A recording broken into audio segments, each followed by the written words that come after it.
Salut les gars, et bienvenue sur Blitzcookie. Pour cette première édition, nous allons parler de Parasite.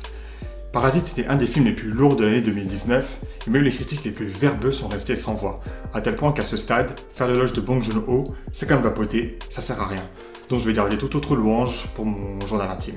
Parasite était célébré dans le monde entier pour la critique nuancée qu'elle fait des inégalités économiques. La critique cinglante que Bong Joon-ho fait de notre société va bien au-delà de l'intrigue fascinante du film. C'est pour ça qu'aujourd'hui, nous allons nous attarder sur certains détails visuels du film dont le moindre élément semble avoir été pensé pour renforcer son propos sur les inégalités économiques. Dans ce film qui nous parle d'argent, tous les éléments matériels qu'on voit, des cartons de pizza en passant par les fenêtres, ont une importance symbolique. Découvrons ensemble comment tout cela sert le discours du film. Gros spoiler sur un film qui a mis tout le monde d'accord. And the winner is a movie from South Korea. What the hell was that all about? Enfin presque. Je vais vous faire l'affront de faire un petit résumé. Non, ça me fait plaisir. Non, ça me fait vraiment plaisir. Parasite nous fait suivre la modeste famille Kim qui rêve de s'échapper de son appartement insalubre en demi-sous-sol. Ils vont pour cela se frayer un chemin dans la riche famille Park à coups de machinations plus ingénieuses les unes que les autres, afin de se faire embaucher comme tuteur, art thérapeute, gouvernante et chauffeur. Tout juste quand ils pensaient avoir fait le coup du siècle, ils découvrent qu'ils ne sont pas la seule famille à profiter des parcs. Il se trouve que le mari de l'ancienne gouvernante squatte le bunker des parcs depuis des années, afin d'esquiver ses créanciers. La tension entre les deux familles modestes monte et elle va se concrétiser par un anniversaire sanglant qui va conduire à plusieurs morts. Après avoir planté Monsieur Park pour avoir un odorat un peu trop sensible aux différentes classes, Monsieur Kim se réfugie dans le bunker des parcs afin d'échapper à un emprisonnement certain. Le film se finit sur le fils Park en train de fantasmer sur le jour où il deviendra assez riche pour racheter cette maison et libérer son père. C'est la fin très sombre de ce film. Comme on peut s'y attendre, dans un film où la découverte d'un bunker secret fait basculer le récit, l'architecture a une place très importante. Le sordide appartement en demi-sous-sol des Kim contraste avec l'opulence et le glamour de l'appartement des Park, et nous fait jongler, pour le coup, dans deux univers aux antipodes. Beaucoup d'attention a été portée à l'architecture et à la décoration dans ce film. Et c'est en partie possible parce que le film a été tourné sur un plateau construit spécifiquement pour répondre à la vision de Bong Joon-ho.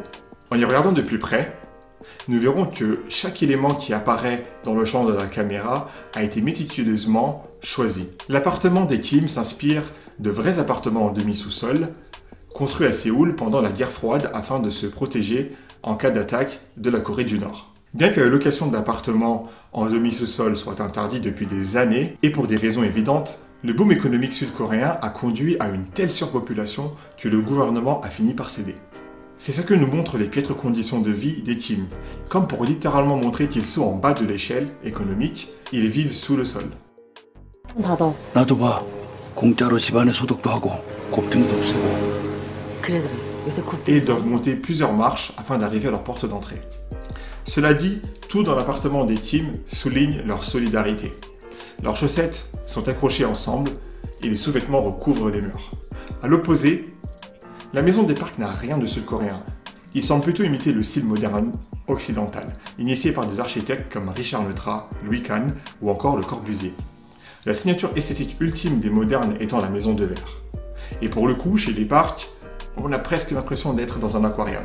La maison contient d'autres touches modernistes comme la toiture plate, la cuisine ouverte ou encore l'esthétique minimaliste. Selon le curateur d'art Donald Albrecht, l'architecture moderne, telle qu'il est montré dans le cinéma contemporain, véhicule un ensemble de connotations qui évoquent à la fois l'influence, le glamour et l'évasion. Les maisons dans cette esthétique affluent dans les grandes villes du monde, de LA à Tokyo, dans une forme que la critique en architecture Kate Wagner a surnommée Mac moderne, à cause de leur tendance à contenir le même mélange de touches esthétiques. Cette esthétique nouveau riche place la famille Park dans les 1% les plus riches de la population. Les Park sont parmi l'élite qui a su trouver le chemin du succès dans cet impitoyable monde capitaliste. Et c'est montré de façon littérale dans le film. On les voit grimper plusieurs marches afin d'accéder à leur maison. L'architecture moderne a des racines cinématographiques assez profondes, identifiées de manière très ludique par le concepteur et écrivain Benjamin Crichton dans ses livres Evil People in Modernist Homes in Popular Films et Sad People in Modernist Homes in Popular Films. Comme l'indiquent les titres de Crichton, les films dépeignent souvent les maisons modernes comme le repère d'un méchant. Comme dans Blade Runner de Big Lebowski ou encore Les Indestructibles 2, ou comme une métaphore de la vie émotionnellement vide de ses habitants, comme dans A Single Man ou Ice Storm. C'est donc un style sur mesure pour la famille Park. Car si les Park ne sont pas vraiment les antagonistes, ils ne sont pas moins le sujet central de la critique de classe du réalisateur. Ils sont en partie les méchants par leur ignorance et leur mépris des souffrances des moins fortunés. Tout compte fait, ce sont les résidents parfaits pour cette mec moderne. On pourrait passer une éternité à parler des choix architecturaux dans ce film. Prenez par exemple la fenêtre principale de chaque maison.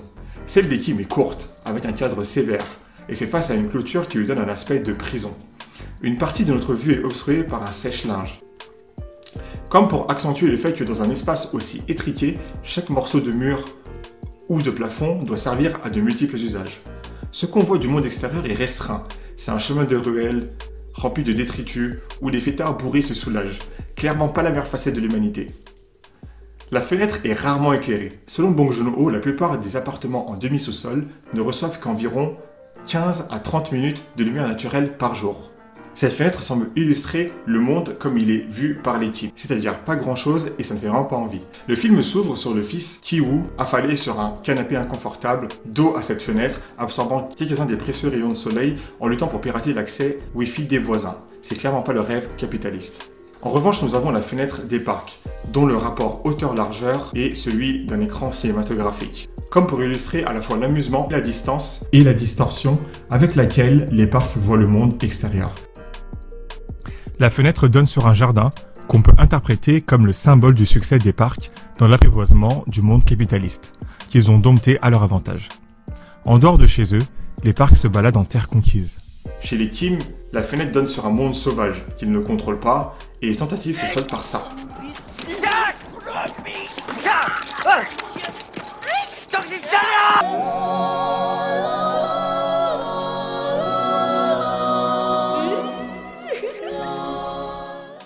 L'aménagement intérieur bien pensé comprend un canapé moelleux qui permet de se prélasser en regardant par la fenêtre et qui vous fait sentir bien dans votre vie.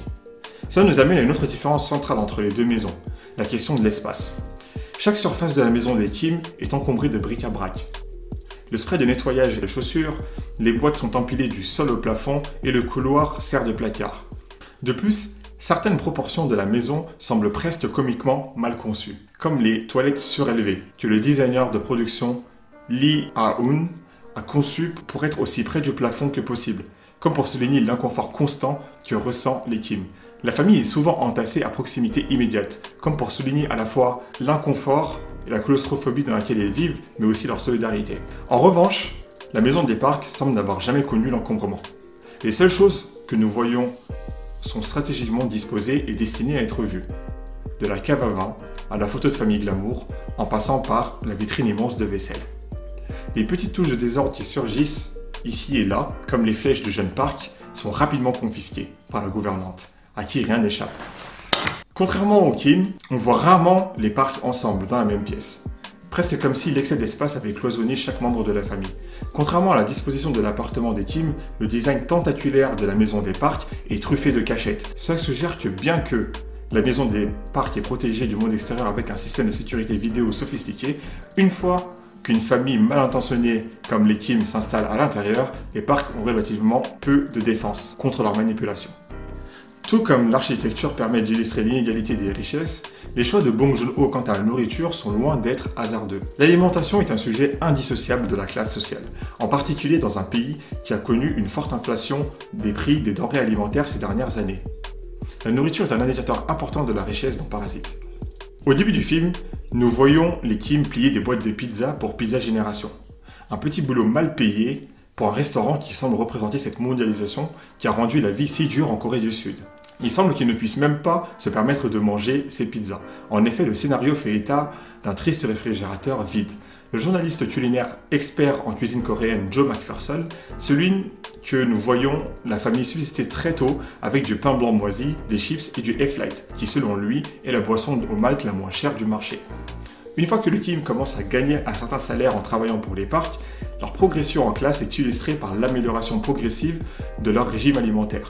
On les voit d'abord manger dans une cafétéria pour chauffeurs, connue pour ses buffets pas chers et bien garnis, que les chauffeurs de la classe ouvrière peuvent s'offrir, De là, nous les voyons se détendre et aller chez Pizza Génération, servis par la même employée qui avait auparavant déduit leur salaire. Ah!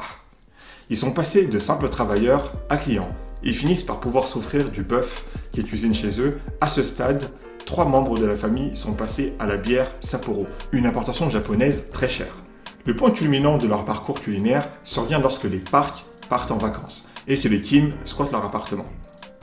Ils se font plaisir avec de l'eau pétillante en bouteille, ainsi qu'un large éventail d'aliments onéreux comme les huîtres, les crustacés et un éventail encore plus large d'alcool.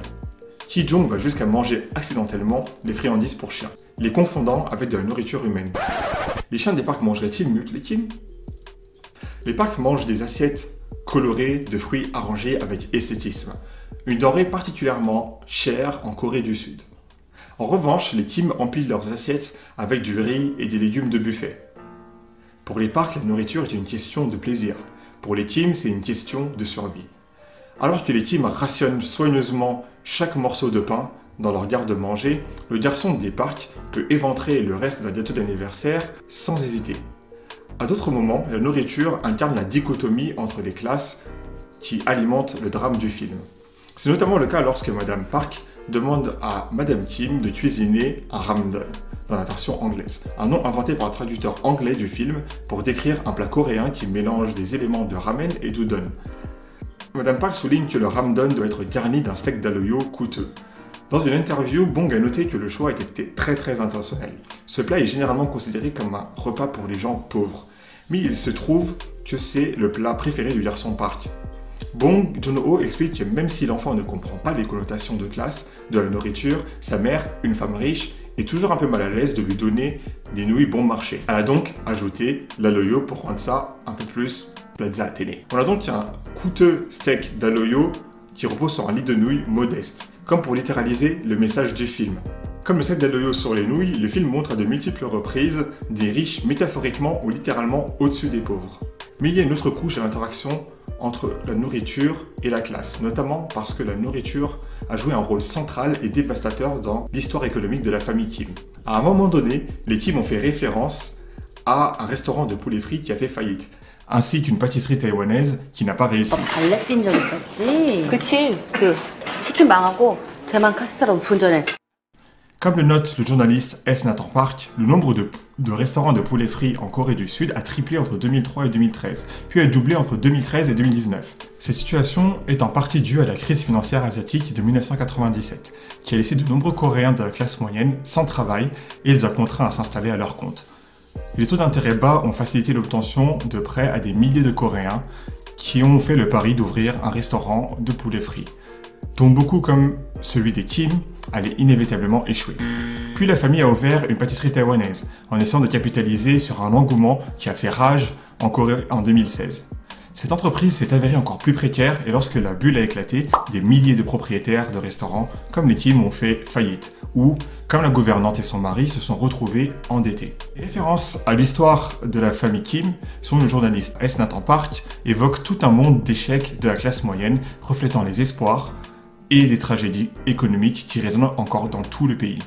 Cela nous montre que les Kim n'ont pas toujours vécu dans la pauvreté, ils étaient autrefois propriétaires d'entreprises, de classe moyenne, et c'est leur incapacité à transformer la nourriture en moyen de subsistance qui les a finalement paralysés. Il y a un autre aspect du long métrage qui semble trop important pour ne pas être mentionné.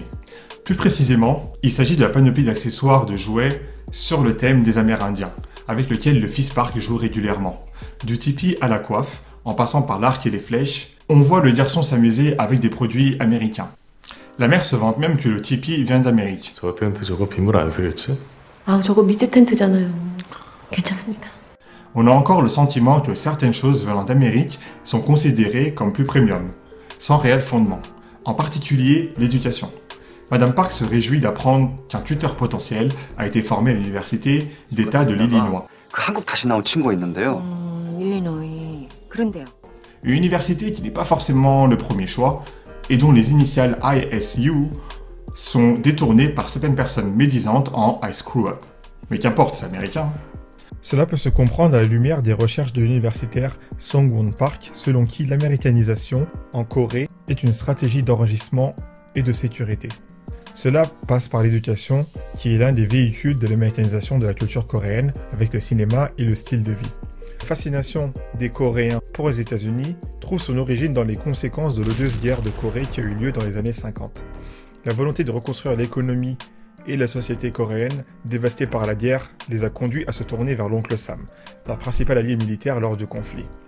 Song-won Park soutient que les États-Unis, soucieux de contrer le développement du communisme dans les pays fraîchement décolonisés, ont alors encouragé les intellectuels sud-coréens à étudier aux États-Unis. Selon le chercheur, c'est le début de l'américanisation en Corée, qui fait qu'aujourd'hui, une grande partie des universitaires et des élites du pays sont formés aux États-Unis et continuent à renforcer cette américanisation. En même temps, il est intéressant de constater que le garçon imite la culture amérindienne plutôt que de jouer, disons, aux flics et aux voleurs.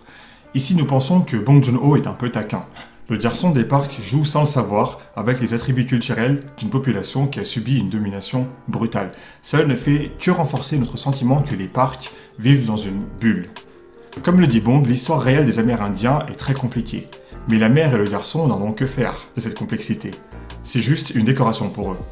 C'est ce que semble nous dire le passage où le jeune garçon dort dehors, dans son tipi, sous la pluie, en imitant un mode de vie bien moins fortuné que le sien, sous les yeux amusés de ses parents qui l'observent derrière leur baie vitrée aux dimensions cinématographiques. Comme pour enfoncer le clou, au même moment, dans une scène à la fois gênante et drôle, Monsieur et Madame Park se mettent à jouer un jeu de rôle, où Madame Park se prostitue pour de la drogue. Ces deux actions simultanées évoquent la distance et le mépris de la famille Park pour la dure réalité des gens moins fortunés qu'eux.